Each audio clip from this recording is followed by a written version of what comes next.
अस्सलामुअलैकुम नाज़रीन, हम वेलकम करते हैं आपको देसी टीवी यूएसए की एक और एक्साइटिंग एपिसोड में। आज हमने दावत दी है नादिया को, जो कि माई स्पाइसी किचन के नाम से बिजनेस कर रही हैं, अपना बिजनेस, और उसके साथ साथ उनकी बड़ी इंटरेस्टिंग, बड़ी दिलचस्प पर्सनैलिटी है। वो एक आर्टिस्ट भी हैं। किचन का काम और साथ में आर्टिस्ट होना, इसमें थोड़ी सी मुझे कॉन्ट्रडिक्शन लगती है। मजीद मैं नादिया से पूछूंगी कि वो किस तरह इन सब चीज़ों को मैनेज करती हैं। वेलकम नादिया। अस्सलाम वालेकुम सोबिया, कैसी हैं आप? आई एम गुड, आप बताइए, आप कैसी हैं? बिल्कुल ठीक, अल्लाह का शुक्र है। जी नादिया, सबसे पहले तो आप हमें कुछ अपने बारे में बताइए। देसी टीवी यूएसए के साथ आप आज आपका पहला शो है, तो मैं चाहूंगी कि आप कुछ अपने करियर के हवाले से हमें बताइए। उसके बाद आगे यकीनन जो हमारा आज का टॉपिक है जिसमें हम बात करेंगे, क्योंकि आप एक आर्टिस्ट हैं और पैंडेमिक की सिचुएशन के अंदर हमने देखा कि 2020 के बाद से 2021 में हम आ गए, लेकिन ऑनलाइन एजुकेशन जिसका इससे पहले हमने इतना कॉन्सेप्ट नहीं सुना था, और अब हर चीज़ जो है वो ऑनलाइन हो गई है। हमें उन बच्चों को जिनको हम मोस्टली, माएँ स्पेशली, कोशिश होती थी कि बच्चों को टेक्नोलॉजी से थोड़ा दूर रखें, लेकिन अब सिचुएशन ऐसी हो गई है कि एजुकेशन आपकी ऑनलाइन है। आफ्टर दैट अगर आप कोई एक्स्ट्रा करिकुलर एक्टिविटीज के बारे में भी सोचते हो, तो भी आपके पास सिर्फ एक ही ऑप्शन होता है कि आपको लैपटॉप या कंप्यूटर के आगे अपने बच्चे को बिठाना है। तो इस हवाले से यकीनन हम आगे आपसे बात करेंगे कि आप क्या सजेस्ट करती हैं कि बच्चों को किस तरह वक्त गुजारना चाहिए। सबसे पहले आप हमें अपनी पर्सनालिटी के बारे में कुछ बताइए, देसी टीवी यूएसए के नाजरीन को बताइए कि कैसे आपके अपने करियर की शुरुआत की। जी, मैंने तो शुरुआत की थी 2009 में, जब मेरा सबसे छोटा बेटा जब स्कूल जाना शुरू हुआ था। माशाल्लाह मेरे 4 बच्चे हैं। तो सबसे छोटा बेटा जब उसने स्टार्ट किया था, तो मैंने भी स्कूल में ही जॉब स्टार्ट की थी as a kindergarten teacher. Okay. Uh, मैंने 7-8 साल जॉब की। उसके बाद फिर मुझे ये लगा कि काफ़ी ज़्यादा ये हो रहा है कि एक ही जैसी रूटीन है, वही सुबह जाओ, दोपहर को आओ, और वही सब रूटीन जो है वो डेली रूटीन वही चल रही थी बच्चों के साथ। तो मैं कुछ और भी करना चाहती थी। तो बीच में ये हुआ कि कुछ हालात भी कुछ इस तरह के हुए कि मुझे फिर कुकिंग की तरफ आना पड़ा, जबकि मुझे बिल्कुल भी कोई इतना ख़ास शौक नहीं था, अच्छा। क्योंकि मैं बिल्कुल ज़ीरो मीटर थी जब मेरी शादी हुई थी। मुझे कुछ भी पकाना आता नहीं था। अच्छा। लेकिन फिर वक़्त के साथ-साथ, क्योंकि मेरे हस्बैंड को बहुत ज़्यादा शौक था खाने खाने का, और वो आपके हस्बैंड ट्रैवल भी कहीं करते इस थे। बात पे बिलीव तो नहीं करते होते थे कि दिल का रास्ता वो मैदे की नाली से गुजर के होता है? नहीं, ऐसा पता नहीं, शायद करते हो, लेकिन उन्होंने मुझसे कभी ज़िक्र नहीं किया इस चीज़ ओके का। ओके। लेकिन असल वजह ये थी कि वो माशाल्लाह पूरी दुनिया में ट्रैवल करते थे, और उनको जगह-जगह के खाने खाने का शौक था। मगर जब वो ज़ाहिर है पाकिस्तान आते थे, तो फिर ये होता था घर का खाना जो है वो ज़्यादा प्रेफ़र करते थे वो। तो फिर उनका शौक देखते हुए, और फिर ज़ाहिर है वक़्त की ज़रूरत भी यही थी। तो फिर मैंने जब थोड़ा बहुत स्टार्ट किया, तो मुझे सबसे ज़्यादा मेरा इंटरेस्ट जो है वो थाई कुकिंग में हुआ था। ओके। क्योंकि वो मुझे काफ़ी यानी इंस्पायर किया उसने। जब मैं वहाँ थाईलैंड भी गई, तो मुझे वहाँ का स्ट्रीट फूड और खाने मुझे अपने यानी बहुत अच्छे लगे वो। तो मैंने फिर वो सीखा, उसकी ट्रेनिंग ली, सब कुछ किया, और उसके बाद जो है वो फिर यहाँ बना के ऑनलाइन जो है फिर मैं उसको बेचने लगी। और फिर उसके साथ मैंने इंडियन खाने भी जो हैं वो भी एडॉप्ट कर लिए, क्योंकि शादी से पहले मैं सऊदीया में रहती थी, तो हमारे जो इर्द-गिर्द के हमारे नेबर्स थे, वो सब इंडियंस थे, हैदराबाद दक्खन के। पूरी फैमिली ही थी, तो वो डिफरेंट अपार्टमेंट्स में वो लोग रहते थे। तो उन लोगों के घर से जो खाना आता था, तो हम लोग बहुत मज़े से वो खाया करते थे। और फिर बस वो शौक फिर वहीं से जो है वो स्टार्ट हुआ था। और फिर मेरी मदर भी बहुत अच्छे खाने बनाती थी, डिफरेंट कुज़ीन्स के सब थे। तो फिर ज़ाहिर है वो इंसान जब एक घर में एक ट्रेंड होता है इन सब चीज़ों का, तो फिर आहिस्ता-आहिस्ता शौक आ ही जाता है। बिल्कुल बिल्कुल फिर बिल्कुल। फिर मैंने बस ऑनलाइन केटरिंग स्टार्ट की। फिर वो हुआ कि जिस तरह जो मेरे क्लाइंट्स थे, फिर वो वर्ड ऑफ माउथ से ये हुआ कि मुझे जो है वो कस्टमर्स मिलने लगे। और अल्हम्दुलिल्लाह मुझे 6 साल हो चुके, 6-7 साल केटरिंग करते हुए। तो अल्हम्दुलिल्लाह बहुत अच्छा जा रहा है काम, सब कुछ अच्छा है। जबरदस्त। पैंडेमिक की आपको वजह से बस थोड़ी मुश्किल हो गई थी, लेकिन वो भी फिर अल्लाह ने करम किया। स्मूथली चल रहा है, अल्लाह का शुक्र है। चलें, जबरदस्त। और व्हाट अबाउट आपका आर्ट की फील्ड, इसमें आप कैसे आई और ये कैसी अच्छा, चल रही है? आर्ट बेसिकली मेरी एजुकेशन जो है वो मैं आर्ट ग्रेजुएट ही हूँ, और मैं ये शादी से पहले भी करती थी, मगर फिर वो शादी के बाद जब बच्चे हुए तो मेरा ये काम छूट गया था, क्योंकि जाहिर है मैं अपने बच्चों में मसरूफ हो गई थी, और सब था तो ये कहीं बैक ऑफ द माइंड एक तरह से कहते हैं वो चीजें चली जाती हैं, तो फिर वो काफी पीछे चली गई थी। फिर आहिस्ता आहिस्ता जब मुझे थोड़ा थोड़ा टाइम मिलने लगा, तो मैंने फिर अपना आर्ट का काम जो है फिर वो मैंने स्टार्ट किया, पेंटिंग स्टार्ट की। फिर मैंने फेसबुक पे जो है वो पेज अपना बनाया, फिर वहां पे थोड़ी थोड़ी करके डालती रहती थी, अपनी भी, अपने बच्चों की पेंटिंग्स भी, क्योंकि मेरे बच्चे भी पेंटिंग करते हैं। तो बस इसी तरह करके जो है वो फिर मैंने अपनी वेबसाइट बनाई, सब कुछ किया। तो अब माशाल्लाह जो है वो ऑनलाइन पेंटिंग्स भी सेल होती हैं, फिर मैंने कुछ एग्जीबिशंस भी की। फिर मैं आर्ट जो है वो सिखाती भी हूँ बच्चों को भी और खवातीन को, या जो भी सीखना चाहता है। तो फिर इस तरह से जो है वो आर्ट का काम भी चलता है साथ साथ। तो बीइंग अ मदर, दो करियर दोनों एक दूसरे से बिल्कुल भी मुझे लग रहा है कि मैच नहीं कर रहे हैं। किचन का काम और फिर एक आर्टिस्ट जो पेंट करता है। ऑब्वियसली आप एमसीए के पढ़े हुए हो, वहां से आपने पढ़ा और उसके बाद फिर आगे आपने इन सारी चीजों को किया, और जब आपने ग्रेजुएशन की हो आर्ट के अंदर, तो ऑब्वियसली आर्ट मेरे ख्याल में एक ऐसा शोबा है कि वो आपके अंदर से निकल नहीं सकता है। आपको कहीं ना कहीं आप कुछ देर के लिए, जैसे खवातीन की तो मजबूरी होती है कि ओके शादी हो गई, बच्चे हो गए, बट अब कुछ देर के लिए कबर्ड में संभाल के भी नहीं रख सकते हो, क्योंकि you have to do her वक्त। आपको ये पैशन है, आपके अंदर ये चीज चल रही होती है, तो फिर साथ साथ लेके आप चले। और किस तरह मैनेज कर लेती हैं दोनों चीजों को? अच्छा, मैंने अपना जो काम स्टार्ट किया था वो जब मेरे बच्चे थोड़े बड़े हो गए, जब टीनेज उनकी आई, तो फिर उसमें मैंने जो है वो काम करना शुरू किया। फिर एक्चुअली फिर ये था कि जिस तरह मेरे बच्चे भी काम कर रहे होते थे और मैं भी काम कर रही होती थी साथ में, तो इस तरह से मुझे टाइम फिर मिलने लगा। फिर मैंने अपने लिए टाइम अलग से निकालना भी शुरू किया। जिस तरह दिन में मैं किचन का काम करती थी, फिर जाहिर है घर के लिए भी कुकिंग होती थी, ये सब भी करना होता था। और फिर उसके बाद जो है मैं रात को जब फारिग हो जाती थी घर के कामों से, सब चीजों से, जब सब सो जाते थे, फिर उसके बाद मैं बैठ के पेंट करती थी। तो इसके लिए थोड़ा सा मैंने अपनी नींद को सेक्रीफाइस किया था, कि मेरे जो सोने के टाइमिंग थे वो काफी ऑड हो गए थे, लेकिन फिर जाहिर है नादिया, मुझे कितनी देर की नींद लेती थी आप तब? शुरू में तो मुझे ये होता था कि अगर मैं सुबह फजर के बाद सो रही हूँ तो मुझे 7 बजे फिर उठना पड़ता था। तो यानी काफी मुश्किल, क्योंकि बच्चों को कॉलेज वगैरह जाना होता था, तो वो फिर थोड़ा सा यानी ऐसे होता था। लेकिन फिर आहिस्ता आहिस्ता करके फिर मैंने कोशिश की कि जिस तरह मैं टाइम अपना थोड़ा सा और इसको दे सकूं, तो मैं 9-10 बजे के करीब, जिस तरह जब बच्चे फारिग हो जाते थे, तो फिर अपनी पेंटिंग्स वगैरह लेके बैठती थी। ओके तो ओके। अब तो इतनी आदत हो गई कि अगर रात को 12 बजे भी स्टार्ट करो, तो अगर पूरी रात भी लगती है तो फिर वो ये होता है कि थोड़ी देर सोकर फिर काम कर लो, फिर दोपहर में थोड़ी देर की नींद ले लो, तो थोड़ा आदमी फ्रेश हो जाता है। तो अब मुझे कोई इतना फर्क पड़ता फील नहीं नहीं है, होता। और बच्चों बॉडी में को से कोई आदत हो आया, गई है। बच्चों में से कोई आया आर्ट की तरफ?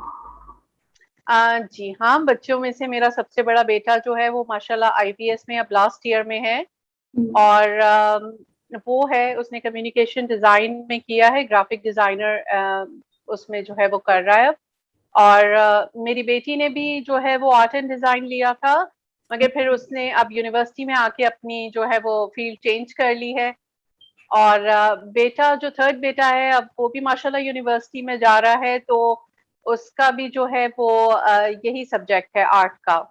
ओके, तो और बच्चे जो कितना उनका वो होता है, क्या उनका फीडबैक होता है इतनी सुपर मॉम को देख के कि हमारी माँ ने इतनी सारी चीजें की, और फिर बच्चों को भी इतना सक्सेसफुल करियर आगे उन लोगों ने चूज किया, ये सारी चीजें, वो कितना प्राउड फील करते हैं? आप तो यकीनन प्राउड फील करती होंगी, बच्चे कितना अपनी सुपर मॉम के लिए प्राउड फील करते हैं? अच्छा, मैंने कभी बच्चों से पर्सनली पूछा नहीं है, so I don't know about it. लेकिन आ, ऑब्वियसली मुझे फील ऐसा होता है कि हाँ, दे लाइक माय वर्क। मैं क्योंकि मेरे जो क्रिटिक्स है वो मेरे बच्चे ही हैं सबसे पहले। मैं कोई भी पेंटिंग बनाती हूँ तो मैं अपने बच्चों को जरूर सबसे पहले दिखाती हूँ ये कैसी है।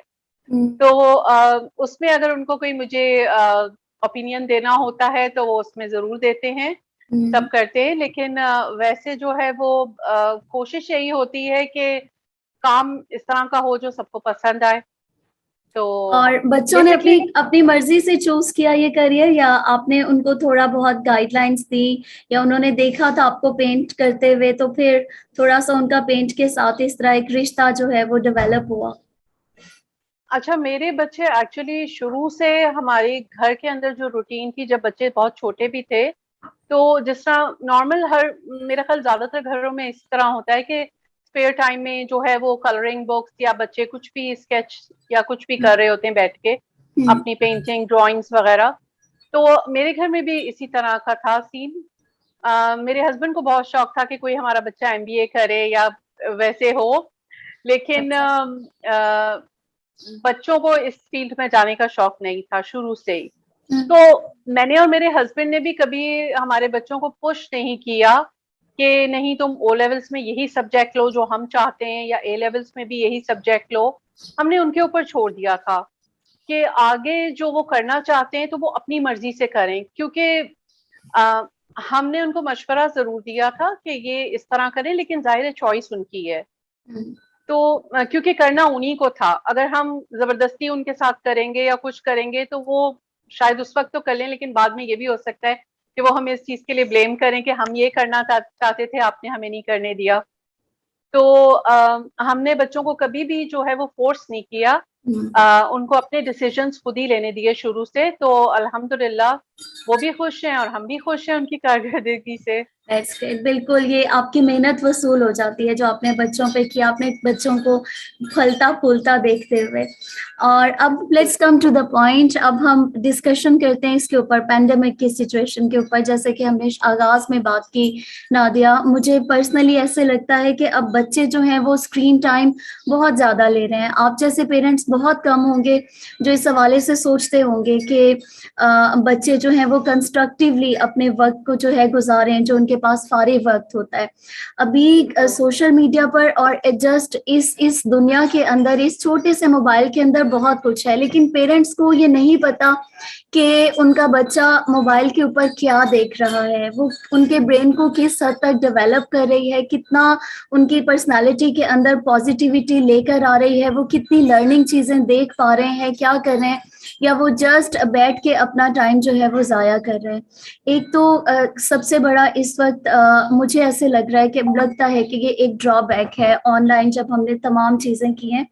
और इसके अलावा अगर हम बात करें एजेस की, हम 10 साल से नीचे की, 5 से लेके 10 साल तक के बच्चों की बात कर लेते हैं, कि उनके लिए आप क्या सजेस्ट करोगे कि ऐसे टाइम में वो माएँ जो चाहती हैं कि उनके बच्चों की जो है वो जिस्मानी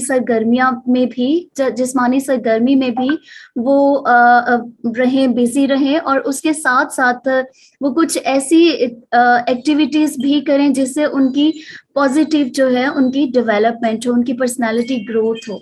इस हवाले से आपकी क्या सजेशन है, स्पेशली ये आजकल के कोविड के पीरियड के अंदर? देखिए, मेरा तो ये ख्याल है कि जिस तरह 5 से लेके 10 साल के जो बच्चे होते हैं, या इनसे छोटे भी जो बच्चे होते हैं, उनके लिए फ्री प्ले जो है वो बहुत जरूरी है। क्योंकि ये उनकी ग्रोथ में, उनकी मेंटल ग्रोथ में, उनकी फिजिकल ग्रोथ में ये चीज बहुत इम्पोर्टेंट पार्ट जो है वो प्ले करती है। फ्री प्ले एज एन के उसके अंदर आप खेलते भी हैं और सीखते भी हैं। तो ऐसी एक्टिविटीज जो हैं वो एक्चुअली ये फिर जिस तरह आजकल तो पैंडेमिक का दौर है, ऑनलाइन स्कूलिंग चल रही है, और फिजिकल स्कूल्स जो हैं अभी यानी पूरी तरह खुले नहीं हैं। तो मुझे लगता है कि जिस तरह माओ को जो है वो थोड़ी रिसर्च करने की जरूरत है इस बारे में।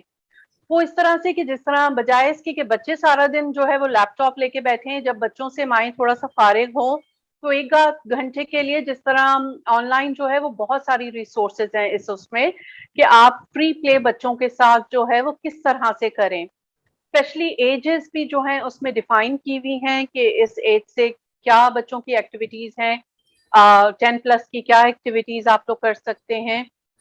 बेतहाशा जो है वो आपके पास चॉइसेस हैं इसमें।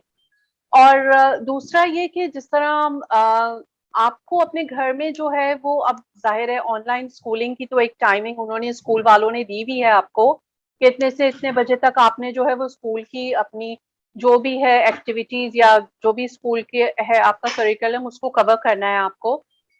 उसके बाद जो है आपने अपने बच्चों का जो भी खाना खिलाना है, जो भी करना है, जिस तरह शाम का जो टाइम है उसमें आप अपनी कुछ एक्टिविटीज ऐसी निकालें जो आपके बच्चे फिजिकली तौर पे भी इन हो उसमें, बजाय इसके कि वो मतलब एक मोबाइल टाइम या टेबल लैपटॉप बना के लें आगे। स्पेसिफिकली। बिल्कुल, आप एक टाइम टेबल इस तरह का बनाएं कि आपके बच्चे उस टाइम टेबल को फॉलो करें और आप उनको फॉलो करवाएं वो टाइम टेबल रिलीजियसली। क्योंकि ये थोड़ा सा ये होगा कि इसमें आपको थोड़ा सा बच्चों को कंट्रोल में करने की आपको जरूरत होगी। जाहिर है घर में होते हैं बच्चे भी फ्रस्ट्रेटेड हो जाते हैं, और माओ का भी ये होता है कि उनको भी थोड़ा सा फ्री टाइम चाहिए होता है उसमें। लेकिन ये कुछ एक्टिविटीज इस तरह की हैं जिसमें माएँ भी इन्वॉल्व हों तो वो बहुत अच्छा एक बॉन्डिंग भी होती है बच्चों की और माओ की आपस में, जो शायद वैसे नहीं हो पाती है। जब आप मिलके कुछ काम करते हैं, कोई एक्टिविटी ऐसी करते हैं तो उसमें जो पेरेंट चाइल्ड की जो बॉन्डिंग होती है वो बहुत एक इम्पॉर्टेंट होती है। और फिर दूसरा कि माँ को अपने बच्चे की बहुत सी ऐसी बातें भी पता चलती हैं जो शायद उसको कभी पता नहीं होती हैं, या आदतें कुछ इस तरह की मालूम होती हैं। ये कहने की बात है कि सब माएँ ज़ाहिर है वो कहती हैं, मैं भी एक वक़्त में ये सोचती थी कि नहीं मुझे अपने बच्चों के बारे में बहुत अच्छी तरह से पता है, लेकिन बहुत सी बातें ऐसी होती हैं जो हिडन होती हैं माँओं से भी। जो वो आप जब मिलके कुछ एक्टिविटी करते हैं या कुछ ऐसे मिलके कोई काम करते हैं तो वो उसमें फिर उभर के सामने आती हैं चीज़ें। तो ये जो टाइम है ये इस लिहाज से एक थोड़ा-सा मुझे लगता है कि माँओं के लिए थोड़ा ब्लेसिंग भी है कि वो अपने बच्चों के और ज़्यादा करीब होकर उनसे और ज़्यादा यानी अटैच हो सकती हैं उसमें कि आपस में मिलके एक्टिविटीज़ करें, फिज़िकल एक्टिविटीज़ करें, और जो यानी डीआईवाईज़ हैं या जो भी इस तरह के काम हैं, तो इससे ये होगा कि दोनों जो हैं वो एक दूसरे को बच्चे को भी लगेगा कि हाँ समझने मेरी का माँ जो है मौका वो मिलेगा। समझने का मौका मिलेगा कि और मेरी माँ भी मुझ में या मेरे हर काम में इंटरेस्ट ले रही है। हम्म। तो मुझे ये फील वैसे भी होता है कि बच्चों का ये बहुत ज्यादा, जिस एज ग्रुप की हम बात कर रहे हैं नादिया, मुझे ऐसे लगता है कि उस एज ग्रुप के बच्चे का बहुत वो अटेंशन सीकर होता है, स्पेशली पेरेंट्स बिल्कुल के लिए। और उसको बहुत ज्यादा उसका यही होता है कि कुछ ना कुछ वो ऐसा कर ले कि वो उसके माँ बाप जो है अपना सब काम छोड़ के तो वो उसके साथ हो जाए। और स्पेशली हम जैसी माएँ जो वर्किंग वुमेन होती हैं, साथ में घर भी देखना होता है, वो उनके लिए ये सिचुएशंस जो होती हैं थोड़ी सी सम टाइम डिफिकल्ट हो जाती हैं इनको मैनेज करना और ये बिल्कुल। सारा कुछ। और आर्ट के हवाले से आपके माइंड में कुछ आइडियाज हैं जिन जो आप रिकमेंड कर सकें कि स्पेसिफिकली माइंड जो है अगर कुछ एक्टिविटीज प्लान करना चाहें तो वो कुछ इस तरह कर सकती हैं। और अगर उनके बच्चों को आर्ट का शौक है तो इनिशियली आप क्या सजेस्ट करते हो कि बच्चे को अगर हाथ पकड़ के माँ लेकर चलना चाहे आर्ट की फील्ड में, तो इनिशियली बिल्कुल इब्तिदाई स्टेजेस के ऊपर ऐसे कौन से काम हैं जो बच्चे को करवाने चाहिए, स्केचिंग या ड्राइंग से रिलेटेड, या जनरली जो किताबें मिल रही होती हैं बुक शॉप्स के ऊपर उन्हीं पे इक्तफा करना चाहिए? देखिए मेरा तो ये ख्याल है कि जिस तरह बच्चे में इंटरेस्ट किसी भी चीज के लिए जब पैदा करना होता है तो वो हम्म। काम आपको पहले उसको खुद करके दिखाना होता है बच्चे को। जब हम्म। आप कर रहे आपको होते खुद हैं तो रोल बच्चा मॉडल बनना देखता है। चाहिए अपने बच्चे जी। के लिए पहले। जब आप खुद कर रहे होते हैं तो बच्चा आपको देखता है, इंटरेस्ट लेता है, फिर आप उससे उस बारे में बात करते हैं। फिर आप उसको भी, जिस तरह आप कुछ ऐसे ही ड्रॉ कर रही हैं, कोई भी रैंडम सी चीज ड्रॉ कर रही हैं, हम्म। और आपका बच्चा आपके साथ है, कुछ है, वो आपसे, आप उससे पूछें कि ये तुम्हें कैसा लग रहा है या क्या है, हम्म। तुम ऐसा बनाना चाहोगे या जैसा भी है। आप हम्म। उसको भी एक पेपर पेंसिल दीजिए, वो अगर एक लाइन भी ड्रॉ करता है बच्चा तो आप उस हम्म। लाइन को भी अप्रिशिएट कीजिए, क्योंकि बच्चे जो हैं वो इंकरेजमेंट चाहते हैं, अप्रिसिएशन चाहते हैं। एग्जैक्टली। जब आप जब आप ये छोटी-छोटी सी उनको ये रैंडम एप्रिसिएशन देना शुरू करेंगे तो बच्चा इस चीज़ से एनकरेज होगा। कोई भी काम आप उनसे कराना चाहेंगे तो वो खुद ब खुद उस चीज़ की तरफ माइल होगा। तो आप स्टार्ट इस तरह से कर सकते हैं, जिस तरह छोटी छोटी एक्टिविटीज हैं, DIY आप उनके साथ करना शुरू करें कि चलो सही। आज हम कोई मनी बॉक्स बनाते हैं, या चलो आज हम हम्म। ये करते हैं। तो हम्म। छोटी छोटी चीजें जब आप उनके साथ करने लगेंगी, और फिर उनको एक टाइम टेबल में एक इनका DIY का एक टाइम रख लें कि आज हम ये करेंगे, अच्छा अब तुम बताओ कि हम क्या करें, क्या ठीक है। बनाना चाहोगे। तो इस तरह से जो है उनसे सजेशंस भी आप ले सकते हैं, और जब आप उनको इनकरेज करेंगे तो बच्चा भी जो है वो अच्छा फील करेगा कि देखो हमें इम्पोर्टेंस मिल रही है और हमारी राय को अहमियत दी जा रही है। तो इससे उसकी पर्सनालिटी में भी बहुत अच्छा फर्क पड़ेगा, और वो सीखना भी चाहेगा वो चीज। एग्जैक्टली कि मेरे जो भी डिसीजन को वैल्यू दी जा रही है। बिल्कुल, खुद क्योंकि एतमादी बच्चों में पैदा होगी। बिल्कुल। बिल्कुल जी, क्योंकि बच्चा भी एक इंडिविजुअल है, हम उससे एक इंडिविजुअल की तरह ही ट्रीट करें, ना कि अपने मातहत की तरह ट्रीट करें। तो एग्जैक्टली। उससे जो हाँ, है उसकी शायद हम ग्रूमिंग भी लोगों को होगी। नादिया, आजकल के पेरेंट्स आपको लगता है कि ज्यादा कंट्रोल्ड हो गए हैं मौजूदा हालात के तनाजुर में? आपको लगता है कि चीजें इतनी ज्यादा वर्स्ट भी हो रही हैं हमारी सोसाइटी में? और जिस एज ग्रुप की हम बात कर रहे हैं, उनको नहीं पता कि इस वक्त अगर हमारे माँ बाप हमें किसी चीज से रोकने की कोशिश कर रहे हैं या कुछ बता रहे हैं, तो शायद उनको इन बातों का आइडिया नहीं होता। तो ऐसी सिचुएशन में शायद पेरेंट्स के लिए भी बड़ा डिफिकल्ट हो गया है। व्हाट डू यू थिंक आ, इस हवाले से? देखिए मैं बहुत सारे पेरेंट्स अपनी तरह की पेरेंटिंग करते हैं, तो आई कैन नॉट जज एनीबॉडी उनकी पेरेंटिंग के ऊपर, and I can not exactly. Comment on this. Exactly. क्योंकि हर किसी की अपनी चॉइसेस होती हैं, हर किसी के अपने वो होते हैं अपने बच्चों को रेस करने के तरीके। लेकिन हाँ, हम अपने उसके लिए ये थोड़ी सी सजेशन, ये एक यानी ओवरऑल सजेशन हम ये दे सकते हैं कि जिस तरह पेरेंट्स, वही बात है कि पहले आप अपने बच्चे को समझें। हर बात बच्चे की मानना भी जो है वो सही बात नहीं है, जाहिर है ये वो फिर बच्चे को ये आदत भी डाल देते हैं कि हाँ ही इज ऑलवेज राइट या शी इज ऑलवेज राइट। तो आपको जाहिर है बच्चे को जो है वो एक बताना चाहिए कि who is the parent over here, आप है पेरेंट या बच्चा पेरेंट है आपका।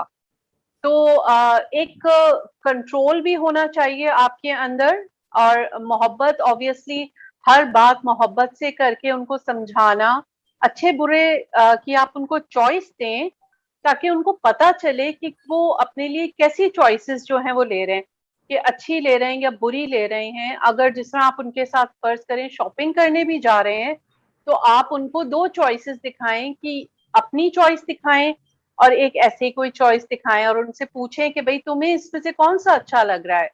तो ये जो छोटी छोटी चीजें होती हैं ये बच्चों को इन्वॉल्व करती हैं, और इसमें पेरेंटिंग बहुत ज्यादा इन्वॉल्व इस उसमें होती है कि आप एक अपने बच्चे को जिस तरह से आप उसकी परवरिश कर रहे हैं, जिस तरह से आप उसको यानी दिखा रहे हैं कि भाई हाँ, उसकी चॉइस हमारे लिए कितनी इम्पोर्टेंट है, हम उसको अहमियत देते हैं। तो बच्चा भी जब ये देखेगा कि मुझे, हाँ, मुझसे ये पूछा जा रहा है, खाने की चॉइस में ही पूछा जा रहा है कि आज ये है, आज ये है, तुम इसमें से क्या खाना चाहोगे, हमारा ये दिल चाह रहा है तो तुम ये बताओ, अपनी भी चॉइस उसको बताएं। तो इस तरह से जो है वो आप यानी हर तरह से बच्चे को ये कर सकते हैं। और दूसरी बात ये कि जाहिर है ये तो मैं बिल्कुल भी नहीं कहूंगी कि बच्चे की हर बात पे लब्बैक कहने वाली बात। तो हाँ, बहुत से पेरेंट्स इस तरह करते हैं कि नहीं, अब वो ऐसा नहीं करेंगे तो वो रोने लगेगा या टेंट्रम थ्रो करेगा या कुछ करेगा। तो उसकी भी बहुत सारी ट्रिक्स होती हैं जो यानी किस तरह से बच्चे को, टेंट्रम वाले बच्चे को कैसे कंट्रोल करते हैं, क्या करते हैं, कैसे बात करते हैं उससे।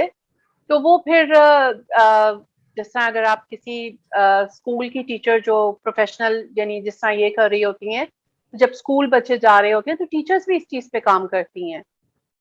वो भी यानी उस बच्चे की ग्रूमिंग में जाहिर है टीचर्स का भी बहुत सारा हाथ होता है इस चीज में। तो हमें बस ये छोटी छोटी चीजों का ख्याल रखना है कि बच्चे जो हैं वो जो भी पूरा दिन में कर रहे हों उसमें खुश हों। और अगर कभी उदास होते भी हैं तो जाहिर है उनको सारी फीलिंग्स का पता होना चाहिए कि हाँ, हम इस वक्त सैड हैं, इस वक्त एंग्री हैं, इस वक्त हैप्पी हैं। तो इससे फिर ये होगा कि बच्चे जब अपने इमोशंस भी समझने लगेंगे तो फिर उनके लिए भी थोड़ी सी चीजें आसान होती चली जाएंगी कि ये चीज उनको ट्रिगर कर रही है या ये चीज उनको खुश कर रही है। तो फिर इसमें भी बहुत होगा। फिर असल चीज जो है वो पेरेंट्स का एटीट्यूड होता है। बच्चे आपसे एनर्जी बहुत ज्यादा लेते हैं। आप जैसी एनर्जी बच्चों को देंगे, स्पेशली माएं, बच्चे वही चीज वो करते हैं अब जब अपने ऊपर। तो अब जिस तरह अगर मैं सारा दिन गुस्से में हूँ, सारा दिन बच्चों को बोल रही हूँ या चिढ़ रही हूँ किसी बात पे या कुछ कर रही हूँ, तो उससे आप देखिएगा कि बच्चों के दिमाग पे कैसा असर पड़ता है। घर का माहौल भी टेंस रहेगा हर वक्त, और बच्चे भी चिड़चिड़े रहेंगे, रोते रहेंगे, चीखेंगे, चिल्लाएंगे। तो ये माओ के ऊपर बहुत ज्यादा डिपेंड करता है कि वो अपनी कैसी एनर्जी बच्चों को देती हैं। तो इस चीज पे जो है वो माओ को काम करने की बहुत जरूरत है। क्योंकि अक्सर हमारे यहाँ ये होता है कि जब छुट्टियां होती हैं, स्पेशली जब समर हॉलीडेज होती हैं, तो बहुत सी माएँ जो हैं वो ये परेशान हो जाती हैं कि ओह माय गॉड 2 महीने की छुट्टियां हैं, अब हम क्या करेंगे। तो हमारा तो पूरा रूटीन जो है वो अपसेट हो गया। पूरा दिन बच्चे सर पे सवार रहेंगे, तो हम किस तरह करेंगे। तो ये आपके ही बच्चे हैं, किसी और के बच्चे नहीं है। तो सच है। आपको जो है उनको किस तरह से संभालना है, उनकी रूटीन बनाइए। आप अपनी एनर्जी पॉजिटिव करेंगे तो बच्चे भी पॉजिटिवली ही जो है वो ब्रॉट अप होंगे और अच्छी उससे ही चलेंगे। आप एक टाइम टेबल बनाएं कि दिन में ये काम आपने करने, इतना टाइम आपने अपने बच्चों को जरूर देना है, इतना टाइम आपका है। तो ये बात आप अपने बच्चों को ये शुरू से समझाएं कि ये आपका टाइम है और ये मम्मी का टाइम है।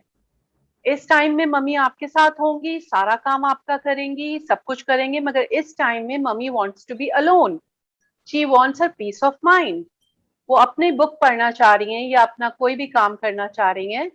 तो चाहे वो 1 आवर हो, चाहे हाफ एन आवर हो। शुरू में ज़ाहिर है बच्चे छोटे होते हैं, उनको ज्यादा जरूरत होती है, तो वो थोड़ा थोड़ा टाइम अपने लिए भी निकालेंगी तो उनके मिजाज में बहुत ज्यादा फर्क पड़ेगा। और इससे माहौल भी घर का अच्छा रहेगा और फिर बच्चे जो हैं वो खुश रहेंगे और माएँ भी खुश रहेंगी। ये मेरा अपना thank you so so much Nadia, आपने बहुत कंस्ट्रक्टिव बातें की। और उम्मीद है कि हमारे देखने वाली जो स्पेशली जो माएँ हैं, क्योंकि आज की हमारी जो बेसिकली टारगेट ऑडियंस थी, जिनको हमने मुखातिब किया, जिनके लिए हमने ये शो किया, एक हमने छोटी सी हेल्प की कि हम उनको कोशिश की हमने कि उनको हेल्प कर सकें कि किस तरह वो अपने बच्चों को की ब्रेन डेवलपमेंट, पर्सनैलिटी डेवलपमेंट में वो किस तरह पॉजिटिव किरदार जो है वो अदा कर सकती हैं और माशरे के लिए मस्बत शहरी जो है वो पैदा कर सकती हैं, उनको ग्रो कर सकती हैं एक अच्छे वे के अंदर। और आपने बहुत अच्छी बड़ी हेल्दी डिस्कशन की। थैंक यू सो मच कि आपने अपने इतने बिजी स्केड्यूल में से हमारे लिए वक्त निकाला। आई होप कि आप हमें वक्तन फवक्तन फ्यूचर में भी हमारे साथ सिटिंग्स करती रहेंगी। Thank you so much thank you so Nadia, much. बहुत शुक्रिया। Thank you so much Sobia for having me. Thank और बहुत अच्छा लगा और इंशाल्लाह ताला जरूर फ्यूचर में भी आपसे मुख्तलिफ टॉपिक्स पे जरूर बात होंगी। इंशाल्लाह। I hope to see you soon. Thank you so much. इंशाल्लाह। थैंक यू इसके सो साथ मच ही सोबिया। नाज़रीन, हमारे आज के प्रोग्राम का वक्त यहाँ खत्म होता है। हमें इजाजत दीजिए। अल्लाह हाफिज।